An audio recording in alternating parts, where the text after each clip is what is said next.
Imran Khan long march کرتے ہوئے اسلام آباد پہنچ کر کیا کریں گے؟ عمران خان کا لانگ مارچ ارشد شریف کے جنازے کے ساتھ مشروط کیوں ہو گیا؟ لانگ مارچ کتنے دنوں کے اوپر محیط ہوگا اور اس میں کیا عمران خان کو فوائد ہو سکتے ہیں؟ جوڈیشل کمیشن بنانے کی تجویز اور پھر عملی جامعہ بنایا جائے گا اور ارشد شریف کے واقعے کی تحقیقات کے لیے یہ جو جوڈیشل کمیشن ہے اس کے اوپر بالخصوص تبصرہ کریں گے آج۔ السلام علیکم، آپ دیکھ رہے ہیں گورکھ دندہ ابرار قریشی، آپ سے مخاطب ہوں۔ ارشد شریف صاحب جو تھے ان کی میت اسلام آباد ایئرپورٹ پہنچائی ہے اور کچھ لوگوں نے کیش کروانے کی بھی کوشش کی، لیکن مریم نواز کی جو ٹویٹ تھی اس نے سارا حلیہ بگاڑ دیا حالات کے کیش کروانے کے۔ لوگوں نے پھولوں کی پتیاں نچھاور کی، سارا کچھ کیا اور جو میت ہے وہ اسپتال میں رکھی گئی۔ کل فیصل مسجد میں بوقت دن 2 بجے نماز جنازہ ہوگی اور پھر اس کے بعد H 11 میں ارشد شریف مرحوم کی تدفین کی جائے گی۔ اگر دیکھا جائے تو عمران خان نے جب کچھ بھی نہ بن پایا تو بولے بھی اور کہا اب حد پار ہو چکی ہے تو میں لانگ مارچ کا اعلان کرتا ہوں۔ بعض لوگ ایسے کہیں گے کہ عمران خان ارشد شریف کو کیش کروا رہے ہیں اور ارشد شریف کے جنازے کو وجہ بنا کے عمران خان جو ہیں وہ لانگ مارچ کریں گے، یعنی کہ عمران خان نے لانگ مارچ کو ارشد شریف کے جنازے کے ساتھ مشروط کر دیا۔ ایک بات ضرور ہے، مشروط اس لیے کہ عمران خان کے لانگ مارچ کی کامیابی کل ارشد شریف کے دن 2 بجے جو جنازہ ہوگا اس سے پتہ چل جائے گا۔ اگر یہ قوم زندہ ہے، اس کے ضمیر زندہ ہیں، ان کی آنکھوں کی بینائی ٹھیک ہے، کان سنتے ہیں، زبان بول سکتی ہے، تو پھر یہ لوگ نکلیں گے باہر۔ ورنہ اگر لوگ جنازہ میں بھی اس طرح سے شریک نہ ہو سکے، لوگوں کے جذبات نہ ہوئے اور پھر وہ لانگ مارچ کے اندر بھی اس طرح سے چیزیں دیکھنے کو نہیں ملیں گی۔ اس لیے عمران خان کا لانگ مارچ جو ہے وہ ارشد شریف کے ساتھ مشروط ہو گیا۔ چھوٹی سی مثال دوں گا، پھر اس کے اوپر مفصل کسی ایپیسوڈ میں بات کریں گے۔ 2.5 کروڑ آبادی ہے سری لنکا کی، لٹریسی ریٹ ہے ان کا 99%۔ پاکستان کا لٹریسی ریٹ مجھے نہیں لگتا 50 سے اوپر ہوگا۔ جس قوم کی آبادی 2.5 کروڑ تھی، جس قوم کا لٹریسی ریٹ 99% ہے، اتنے تعلیم یافتہ لوگ ہیں، وہاں پہ جب ایک ہی خاندان اقتدار کر رہا تھا، اسٹیبلشمنٹ باقی چیزیں ہو رہی تھی، تو وہاں پہ لوگ باہر نکلے، انہوں نے اپنی آواز اٹھائی اور سارا کچھ کیا۔ اور پاکستان کی آبادی 25 24 23 کروڑ کو بھی بول جائیں، 22 کروڑ ہی رکھ لیتے ہیں جو آج سے 5 سال قبل تھی۔ اتنے تو ہوں گے نا، مرے تو نہیں ہے نا سارے، تو کیا 22 کروڑ عوام میں سے جو ہیں وہ 10% عوام بھی باہر نہیں نکل سکتے؟ اور اگر عوام باہر نہ نکلے تو نہ عمران کا کچھ بچے گا، نہ لانگ مارچ کا کچھ بچے گا، نہ اس ملک کا کچھ بچے گا۔ یہ الفاظ کیوں کہتا ہوں یہ آپ کو سمجھ آ جائے گی۔ اچھا، مارچ جو ہے وہ کتنے دنوں پر محیط ہوگا؟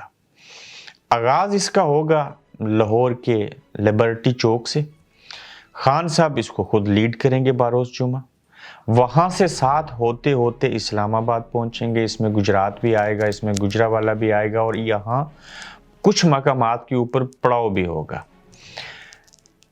جب جمعے کو لانگ مارچ چلے گا تو یہ جمعہ یعنی کہ 6 دن اس کو لگیں گے اسلام آباد پہنچنے کے لیے۔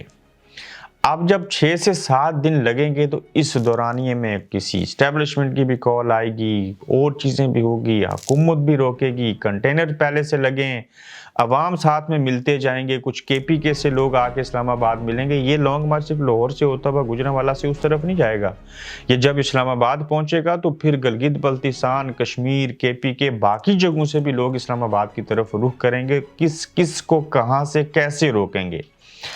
$1 ملین کوشچن یہ ہے کہ اس لانگ مارچ کا فائدہ کیا ہوگا اور اسلام آباد پہنچ کے عمران خان کیا کریں گے؟ اچھا، اگر لاہور سے آغاز ہوتا ہے، اسلام آباد پہنچ آتے ہیں خیر خیریت سے، تو پھر 6 دنوں کے بعد جب پہنچیں گے تو کتنے عوام ہوں گے؟ یہ ضروری بات ہے۔ اگر عوام توقع سے زیادہ، خواہشوں سے زیادہ، امید سے بھی بڑھ کے آ گئی اور حکومت ان کو نہ سنبھال سکی، اور جب ان لوگوں کے سر دیکھیں گے اس سڑک کے اوپر، پھر حکومت اپنا مائنڈ سیٹ بنائے گی کہ کیا ان کو شیلنگ کر کے اور باقی چیزیں کر کے روکا جا سکتا ہے۔ یا کہ ہم کچھ نہ کریں. اگر تو ہوئے تھوڑے جن کو سنبھال لیتے ہیں پھر تو وہ روکیں گے, اگر نہ ہوئے تو عمران خان کا مارچ جو ہے وہ کامیاب تو ہوگا, لیکن اس کامیابی کے فوائد اور نوعیت کے ہیں. عدالت عالیہ کے حکم کے اوپر جہاں انہوں نے کہا آپ نے آنا ہے وہیں پہ آئیں گے, ریڈ زون میں داخل نہیں ہوں گے, لیکن عوام ہے کچھ بھی کر سکتی ہے. پھر عمران خان نے کہا کہ ہم پرامن احتجاج کریں گے, اور جب بھی اس سے قبل احتجاج کیا پرامن ہوا, اگر پرامن نہیں ہوا تھا تو گزشتہ روز انہوں نے پریس کانفرنس میں کہا کہ وہ کچھ ایجنسیز کے لوگ ہوتے ہیں اور وہ توڑ پھوڑ کر کے انتشار پیدا کرتے ہیں. ایجنسی کا لفظ انہوں نے استعمال کیا, میں اسی کو کوٹ کر رہا ہوں. شیخ رشید صاحب کا یہ کہہ دینا ارشد شریف کی والدہ سے ملنے کے بعد گاڑی میں بیٹھنے سے قبل اگر کوئی شخص بغیر وردی کے سفید کپڑوں میں میرے پیچھے گھومتا ہوا دکھائی دیا تو وہ اپنا ذمہ دار خود ہوگا, اور دوسری طرف سفید شرٹ پہنے کھڑا آدمی پیچھے چھپنے کی بھی کوشش کر رہا تھا. یہ وہ جملے ہیں جو بڑے منی رکھتے ہیں. اسلام آباد پہنچ کے عمران خان کیا کریں گے؟ پہلے بھی بتاتا رہا ہوں آج سے مہینہ پہلے کہ یہ لانگ مارچ بھی ہے, یہ لاک ڈاؤن بھی ہے, یہ دھرنے کی شکل بھی اختیار کر سکتا ہے, یہ ایک جلسہ بھی ہو سکتا ہے, اور پھر اس جلسے کے بعد خان صاحب اپنی طرف نکل جائیں گے. اس لانگ مارچ کا نتیجہ کیا ہوگا, کیا کریں گے؟ اس کا ایک فائدہ مجھے نظر آتا ہے کہ حکومت کو اور اسٹیبلشمنٹ کو عمران خان اپنی طاقت دکھائیں گے. توڑ پھوڑ باقی چیزیں, ریڈ زون میں جانے کی چیزیں نہیں ہوں گی, اور اسلام آباد پہنچنے کے بعد پرامن طریقے سے خان صاحب حکومت کو دکھا کے سمجھا کے پھر اس لانگ مارچ کو ختم کر دیں گے, اور اس سے کوئی انقلاب نہیں آئے گا. انقلاب کے لیے ہر اور چیزیں ہوتی ہیں. اگر عوام اس تعداد میں آ گئی, لاکھوں میں, کم از کم 5 سے 7 لاکھ بندہ نکل آیا, تو وہ 5 سے 7 کروڑ نظر آتا ہے. ہم تو ہر میڈیا والے بہترین چیزوں کو جانتے ہیں, تو پھر اس لانگ مارچ کی نوعیت کچھ اور ہوگی. اگر عمران خان کو لوگ الیکشن میں ووٹ دے سکتے ہیں, ان کے بیانیوں کو فالو کر سکتے ہیں, سب چیزیں کر سکتے ہیں, تو لانگ مارچ میں کیوں نہیں نکلیں گے یا نکلیں گے؟ یہ دونوں صورتیں ہمیں پتہ چل جائیں گی جب لاہور سے نکلیں گے اور قافلے ساتھ چلتے جائیں گے. ان کی پلاننگ کیا ہوگی, 6 سے 7 دن لگیں گے. تو اسلام آباد کے اندر جو جمع ہونے والا مجمع ہے وہ اندر لوگ داخل ہو گے, وہاں پہنچ جائے, پھر دیکھا جائے گا کہ کیا ہوتا ہے, اور پھر اسٹیبلشمنٹ بھی کچھ سوچے گی, ان چیزوں کے اوپر ورکنگ شروع ہو جائے گی. ارشد شریف صاحب کا کل کا جنازہ جو ہے وہ بھی بے شمار چیزوں کو ایکسپوز کر دے گا. اور میں یہ بات کہنا چاہوں گا کہ اس طرح سے ہم ایموشنل ہوتے ہیں, ہماری آنکھوں سے آنسو نکلتے ہیں, سارا کچھ ہوتا ہے, عملی کام نہیں کرتے. یہی واقعہ کسی دنیا کی اور ملک میں ہوتا تو پبلک باہر نکلی, اور ارشد شریف جب ان کی میت آئی ہے, جب وہ چیزیں ہوئیں, عوام اس طرح سے پروٹیسٹ کرنے میرے پاکستان کے اندر باہر نہ نکل سکے. یہ بھی ایک بہت بڑا سوال ہے. اس برطانیہ کے اندر میں ایک مثال دیتا ہوں, غیر مسلم ملک ہے, اگر یہاں پہ کوئی ایسا حادثہ ہوتا تو آپ دیکھتے کہ یہاں پہ کیا ہوتا ہے. یہاں پہ بڑی تعداد میں لوگ, کوئی بھی بڑا ایشو ہو اس کے اوپر باہر نکلتے ہیں, اور خاص کر انسانیت کا معاملہ ہو تو وہاں پہ بھی نکلتے ہیں. حال ہی کی مثال دے دیتا ہوں, ایران بہت بڑا ملک ہے آبادی اور رقبے کے اعتبار سے بھی, وہاں ایک مخصوص مسلک کے بھی لوگ رہتے ہیں جو بھی ہے مسلمان ہیں.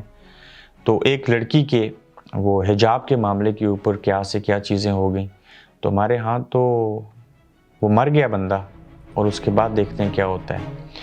جوڈیشل کمیشن بنایا جائے گا. جوڈیشل کمیشن, مجھے نہیں پتا اس کو میں کیسے ڈسکرائب کروں, اس کی ڈیفینیشن کیا ہے, میں کوئی وکیل نہیں ہوں.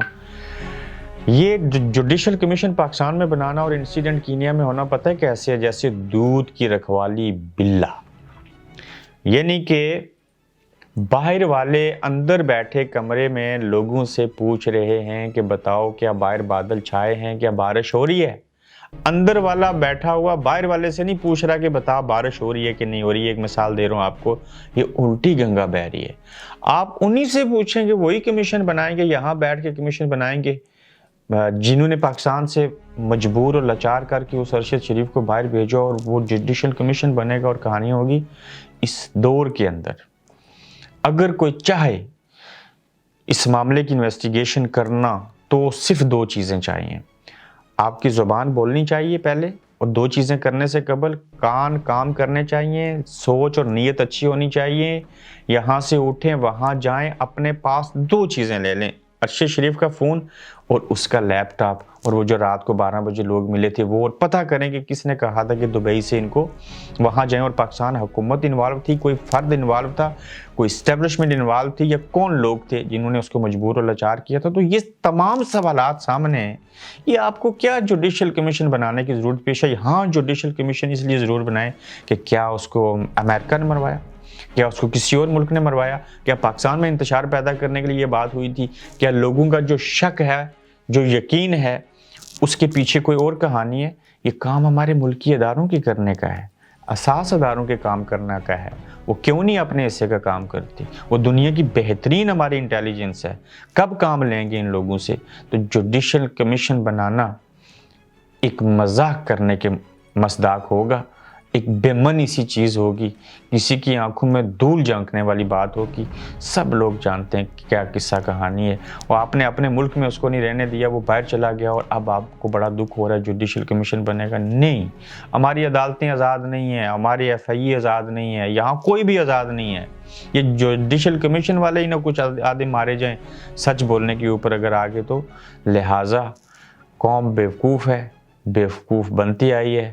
اس ملک کے اندر کوئی قانون نہیں ہے، کوئی لاز نہیں ہے، کسی چیز کے اوپر عمل نہیں ہے.